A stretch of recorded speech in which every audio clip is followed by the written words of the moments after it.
Welcome to the podcast on North American literature, hosted by the Research Group Studies in American Literature and Culture from the University of Granada. I am Irene Palma, and today I'm with Antonio Jesus Pascual, a student of North American Literature 1, a subject from the English Studies degree offered by the University of Granada. Hello, Irene. Thank you for inviting me here today.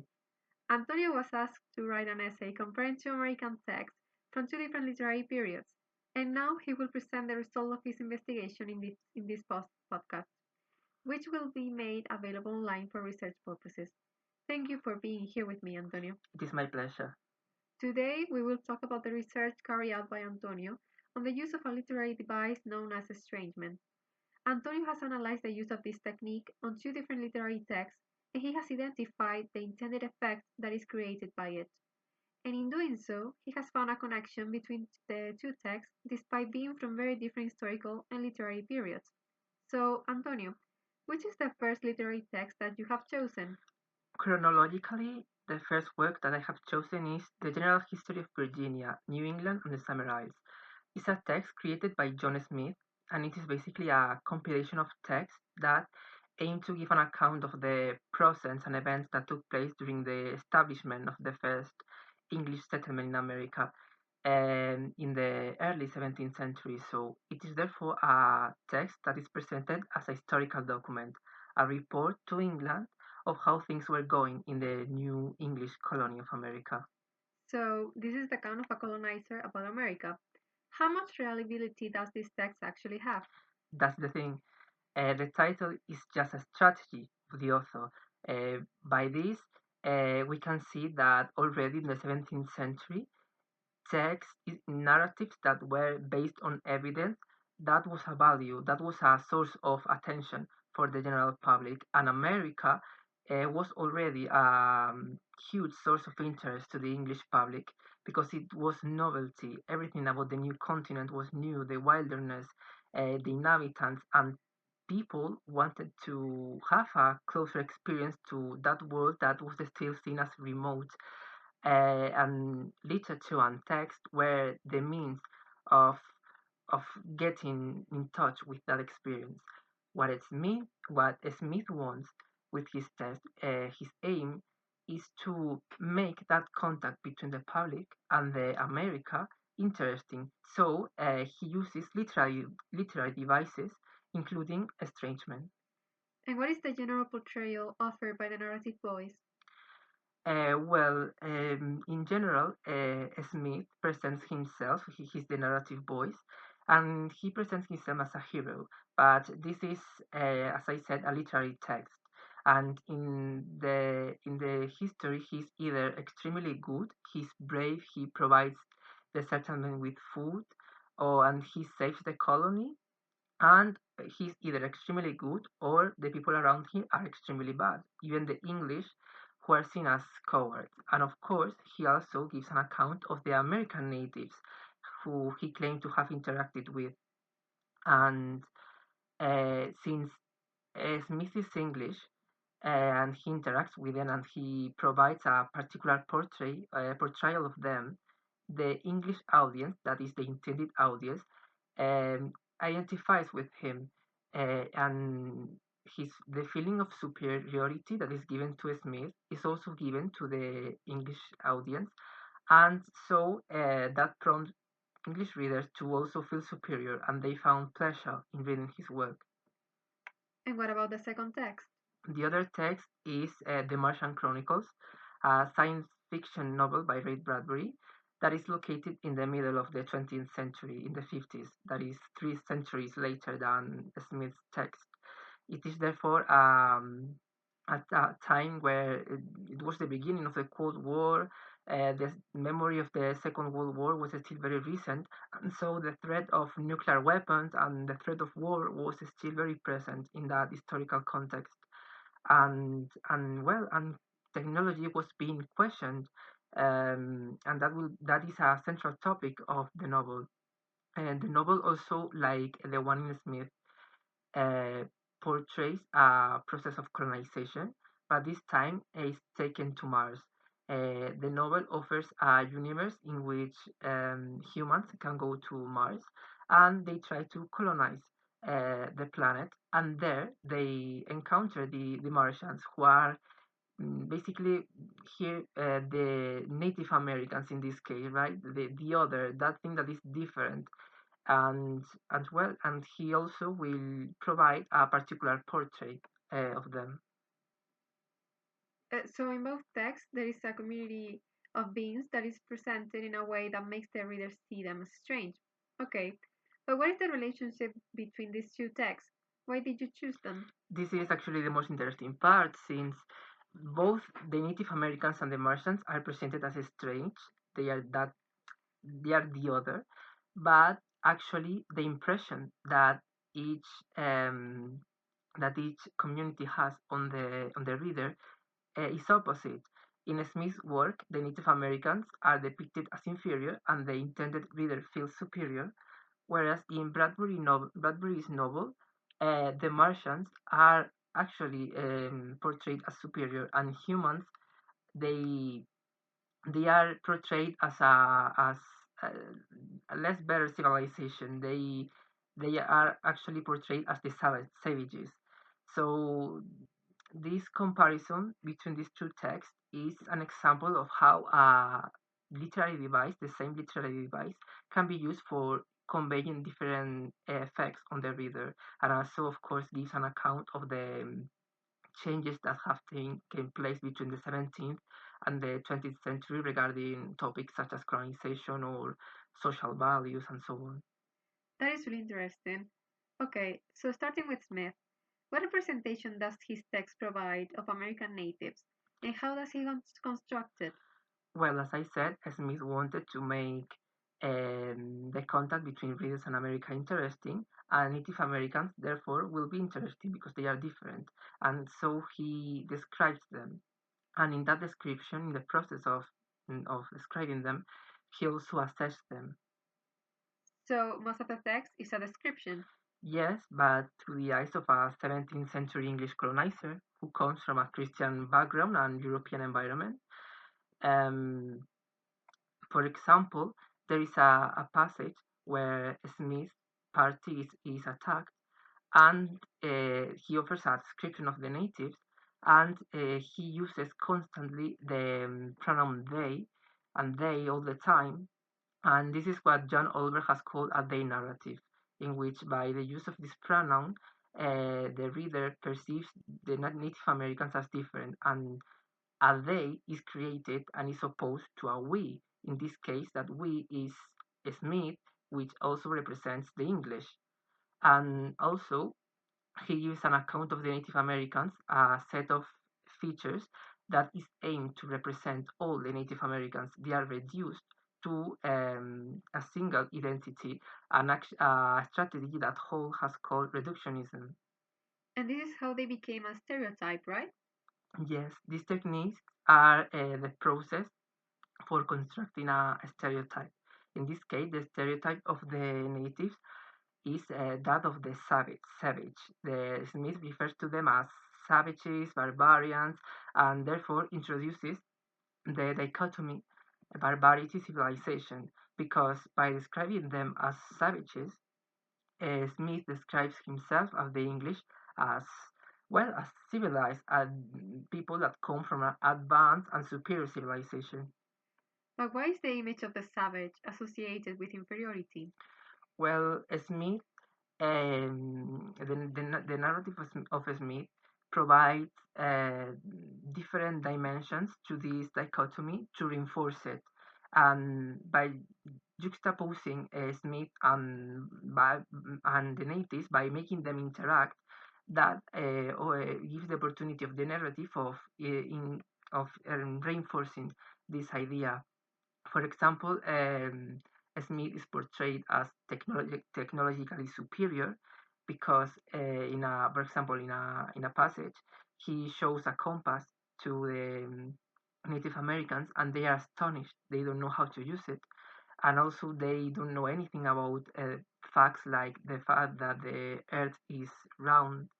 And this dramatic irony conveys the sense that the natives are just dumb that they Smith presents things that for him and the English public are familiar, but they are unfamiliar to the Native Americans, and that astonishment that comes from them makes them uh, gives it some impression that they are more primitive and they are basically inferior. And what about religion? Well, religion is of course very important too, given the context of the author, and of course he uses adjectives such as hellish or devils to describe them, and that religious component is used to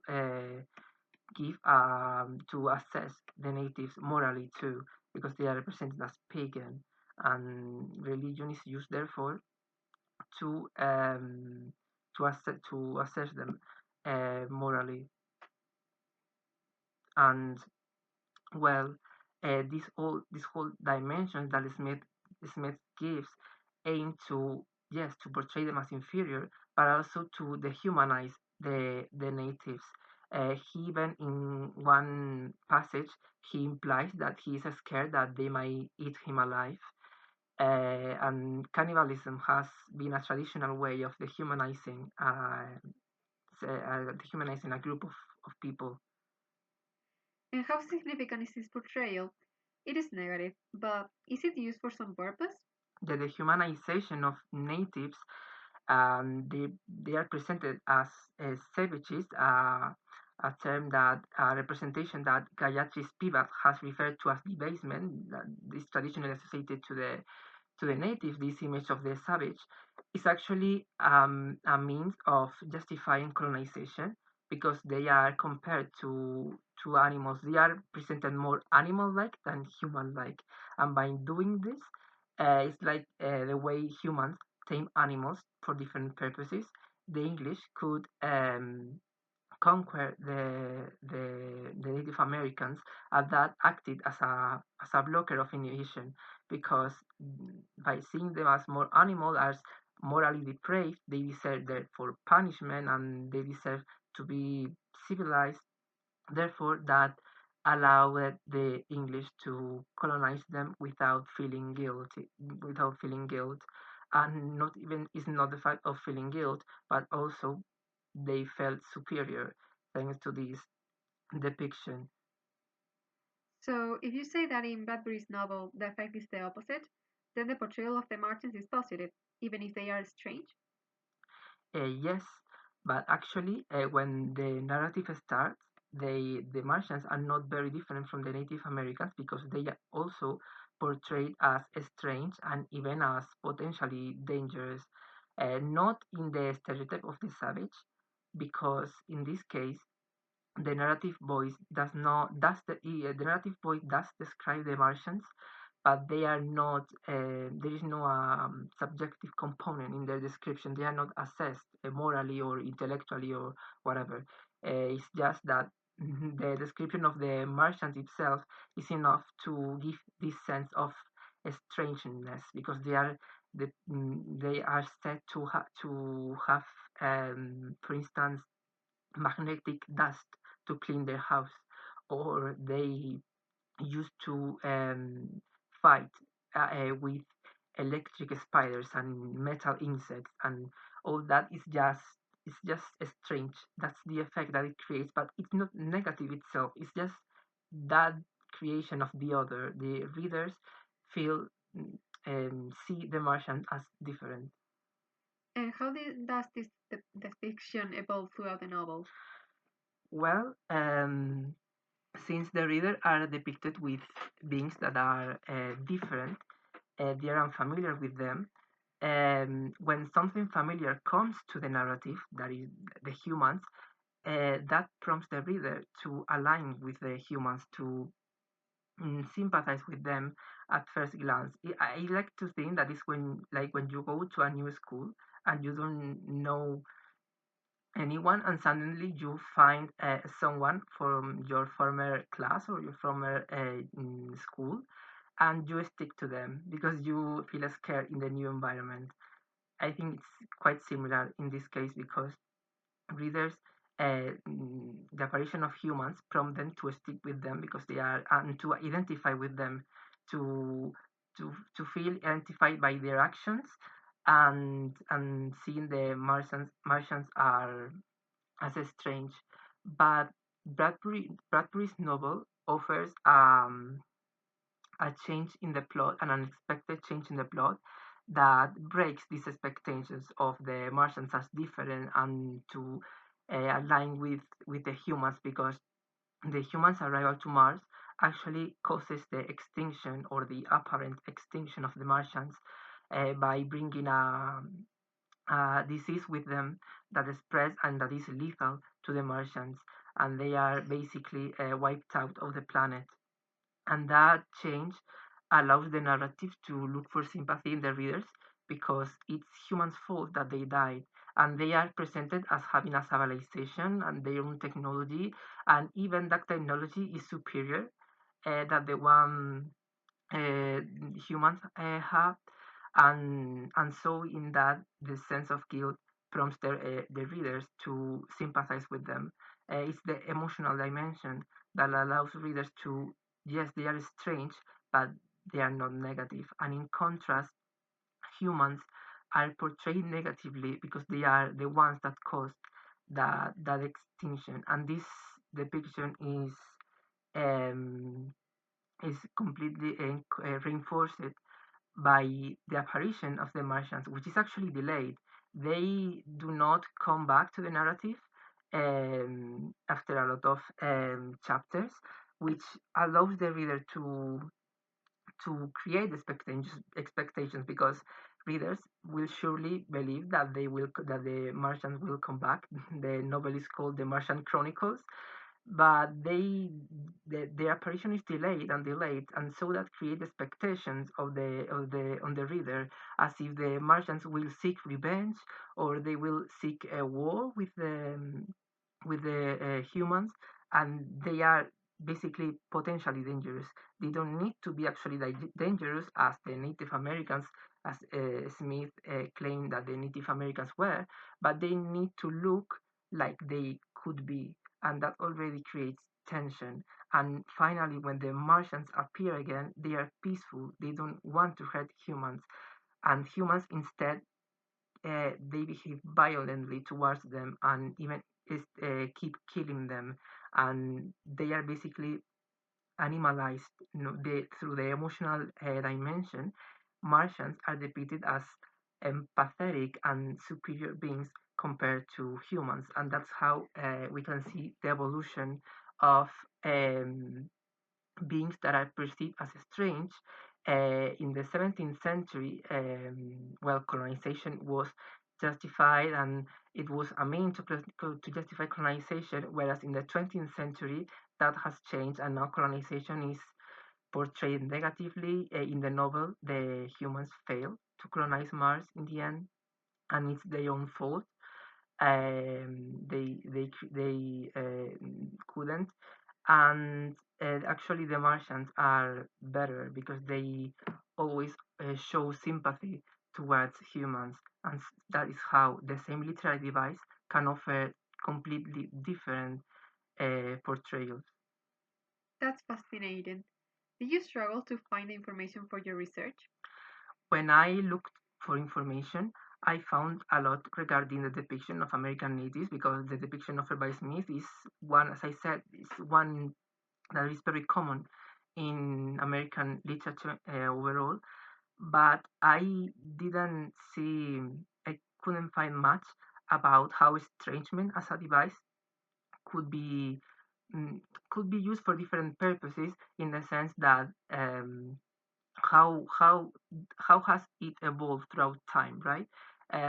Since I had to make an essay comparing text from two different periods, I looked for the comparison of how statement could create a portrayal that was different or maybe similar to another one in the 20th century compared to one of the 17th century, and I was surprised to find such a opposed um, portrayal, and how the effect that sense of strangeness that the narrative creates on the reader, how the effect on the reader could changed so significantly.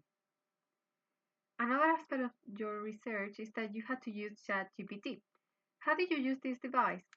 Well, this device was mainly used just to see if it could make an essay, but I had to correct the essay, and I was surprised to find that ChatGPT was able to give the general depiction of of both the natives and the Martians, but ChatGPT could not explain how was that effect created. ChatGPT explained that the Native Americans were seen as savages, and also how the Martians were actually an object of sympathy for the reader, but not why. The narrative strategies, the process that prompts sympathy or aversion of or whatever in the reader, and that is how I discovered that ChatGPT was actually much limited than I think most people think, because it gives you the result, but it cannot explain the process that leads to that result. At least in that part, is still lacking. And of course, when I try to provide deeper explanations. ChatGPT was very shallow, very superficial, and the moment I begged for more, is when ChatGPT did more mistakes. Okay, so we're running out of time. Thank you, Antonio, for sharing this research with us. It has been wonderful to have you here, and your essay is very interesting. Again, thank you, and thank you everyone for listening. Thank you.